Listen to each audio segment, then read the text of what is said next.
Have you ever thought of being something bigger than yourself? My experience on the flight deck taught me a lot about working in teams and trusting other people. There's 90 plus aircraft on board an aircraft carrier moving around in 4.5 acres of flight deck basically.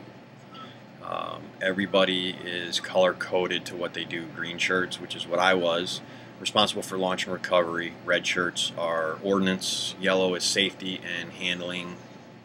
Brown shirts are plane captains who are responsible for the safety of the plane, and purple shirts are fuelers, refuel the planes. Every time a plane comes to the catapult, the plane captains go in and check everything basically outside the plane, make sure nothing's loose, everything's working. Handlers direct the planes up to the catapult. Green shirts, we hook them up to the catapults. The red shirts go in and arm all of the weapons. As a green shirt, as the plane came up to the catapult, we would attach the holdback unit to launch gear. At this point, you're crawling around underneath a plane feet from the intake. The adrenaline starts before you ever get to this point and just ramps up as you go. Once everything's been cleared, we would give the signals to walk the plane up to catapult and onto it, hook it up. Hook the launch bar to the shuttle. Then we would check safety points again. Give the signals to take tension from the catapult system. They would take any slack out of the system. The plane would throttle up to full power. Again, with us feet from the intake. It's like standing near a tornado in the middle of a very strong hurricane. Check your safety points. You come out, the thumbs up, and then the safety officer takes over. He checks for safety. He checks safety points. He gives the signal. The launch officer will push the button, and within seconds the plane takes off. At this point, it's not over. This resets and starts all over again. You can launch 4 aircraft within 90 seconds, every 90 seconds.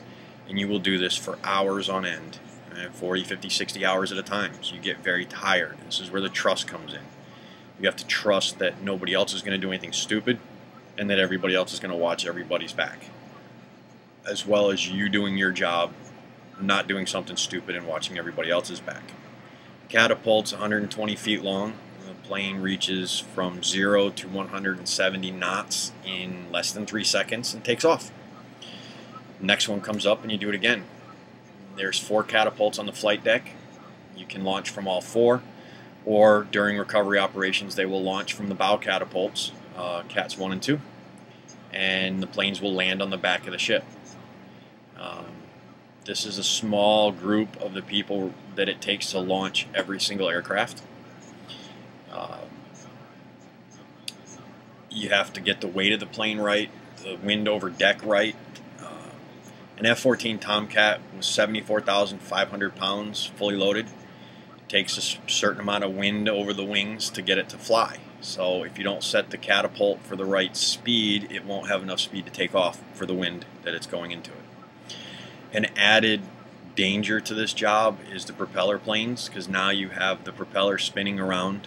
So instead of possibly becoming hamburger coming out the back of a jet engine, now you can end up a loaf of sliced bread.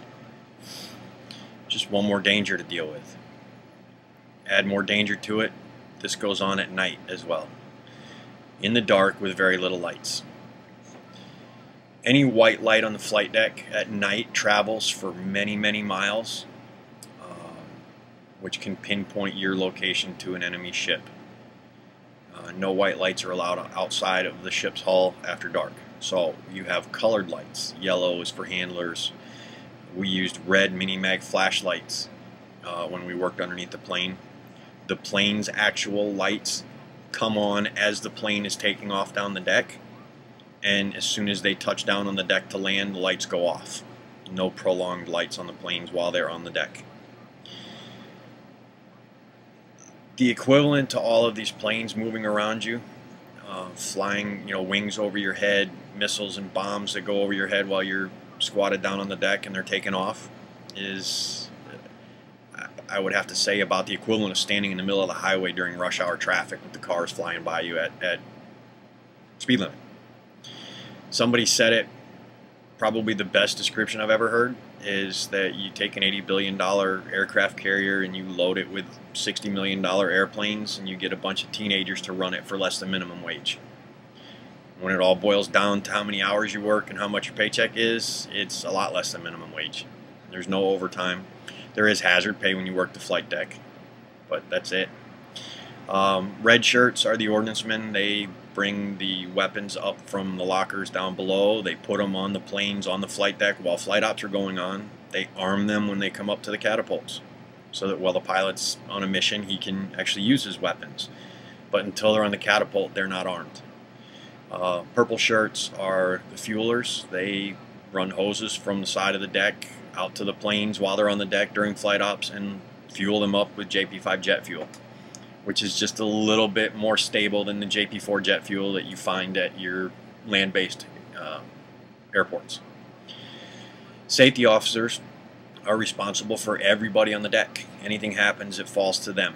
So they have to have their heads on a swivel at all times. They have to check and know where everybody is, where all the planes are, what's happening, who's coming next, who's going where. It's a lot of responsibility. But afterwards, you pull into port and you get some relaxation time after your maintenance is done. I'm Brandon Hart, and that was my presentation. Hope you enjoyed it.